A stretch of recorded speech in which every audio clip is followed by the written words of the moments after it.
Mahalo for joining us. And again, thank all you guys for coming out and sharing your afternoon with all of us. So hope you guys are enjoying yourself so far here at the Honolulu Zoo.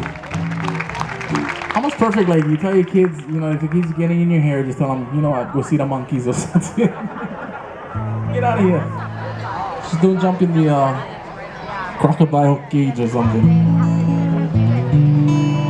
Alright, moving on. We're gonna do a song taken off my first CD. A song, speaking of kids, a song that was composed for my son Jordan, who is now 13 years old now.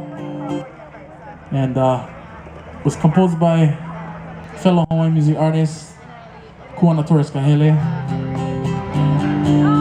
Song that he wrote for my son Jordan because he's actually his godfather. And this song refers to Jordan as a pesky mongoose. I'm sure we have some of those kids are running around like a mongoose. So here's a song entitled Mea Hana Apiki.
Applause once again for Mr. Eddie Atkins on bass.